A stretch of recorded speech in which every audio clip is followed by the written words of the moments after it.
27 साल बीत चुके हैं, लेकिन डैरी का वो डर अब भी जिंदा है। इट की आंखें फिर से खुल चुकी हैं और अब लूजर्स क्लब को अपना वादा निभाना होगा। कहानी की शुरुआत होती है डैरी में, जहां एक आदमी देखता है कि उसका दोस्त पेनीवाइज के हाथों मारा जाता है जब कुछ लड़के उन्हें परेशान करते हैं और पुल से नीचे फेंक देते हैं। जांच पड़ताल में माइक हेनलोन पता लगाता है कि इट फिर से लौट आया है। वो अपने बचपन के दोस्तों Bill Denbrough, Ben Hanscom, Beverly Marsh, Richie Tozier, Eddie Kaspbrak और स्टैन यूरिस को डैरी बुलाता है ताकि वे उस वादे को पूरा कर सकें जो उन्होंने 27 साल पहले किया था। अगर इट दोबारा लौटेगा तो वो सब भी वापस डैरी आएंगे। बाकी लोग डैरी आते हैं, लेकिन उनकी यादें थोड़ी धुंधली हैं। इसी बीच स्टैन खुदकुशी कर लेता है। लूजर्स ग्रुप डिनर के लिए मिलते हैं और माइक उन्हें उनकी पुरानी यादें ताज़ा कराता है। तभी उन्हें स्टैन की मौत का पता चलता है और डरावने ख्याल सताने लगते हैं। रिची और एडी भाग जाने का सोचते हैं, लेकिन बेवरली बताती है कि उसे पहले से डरावने सपने आ रहे हैं जिसमें अगर वे अपना वादा पूरा नहीं करेंगे तो उनकी मौत हो जाएगी। इसी बीच हेनरी बावर्स, जो अपने पिता की हत्या के लिए जेल में था, इट की मदद से मेंटल हॉस्पिटल से भाग जाता है और बेसबॉल मैच में पेनीवाइज एक छोटी लड़की को मार देता है। माइक बिल को ड्रग के असर से दिखाता है कि नेटिव अमेरिकन रिवाज ऑफ चूड़ ही इट को हमेशा के लिए रोक सकता है।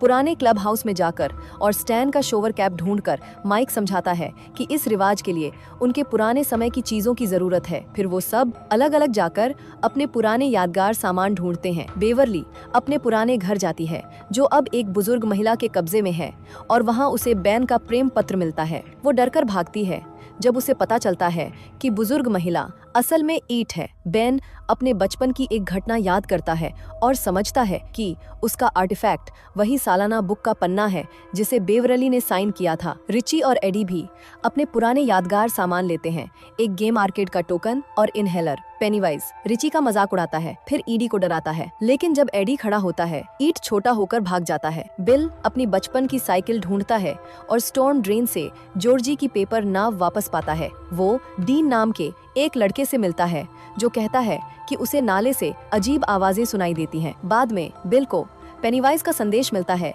कि वो डीन को मारने जा रहा है। बिल दौड़ता है, लेकिन बेबस होकर देखता है कि पेनीवाइज डीन को मार देता है। हेनरी एडी और माइक पर हमला करता है, लेकिन रिची उसे मार देता है। लूजर्स फिर से इकट्ठा होते हैं और बिल को अकेले इट का सामना करने से रोकते हैं। वे बेवरली को बचाते हैं और नालों के नीचे गुफा में उतरते हैं, मीटियोर के अवशेषों में रिवाज करते हैं और ईट की डरावनी रोशनी वाली शक्ति को एक बर्तन में बंद कर देते हैं। लेकिन इट बर्तन से बाहर निकलकर एक बड़ा लाल गुब्बारा बन जाता है जो फटता है और सामने आता है दो संयुक्त रूपों में, पेनीवाइज और एक बड़ा मकड़ी जैसा रूप। पेनीवाइज माइक से पूछता है कि उसने क्यों नहीं बताया कि पहले नेटिव अमेरिकन रिवाज सफल नहीं हुआ था। माइक कहता है कि उन्होंने विश्वास नहीं किया था, लेकिन लूजर्स माइक पर गुस्सा होते हैं। इट लूजर्स पर हमला करता है और बिल, बेवरली और बेन को डरावने सपनों और डरावनी चीजों में डाल देता है। बिल अपना अपराध बोध छोड़ देता है और बेवरली समझती है कि बेन ने प्रेम पत्र लिखा था। माइक पेनीवाइज का सामना करता है, लगभग खा लिया जाता है,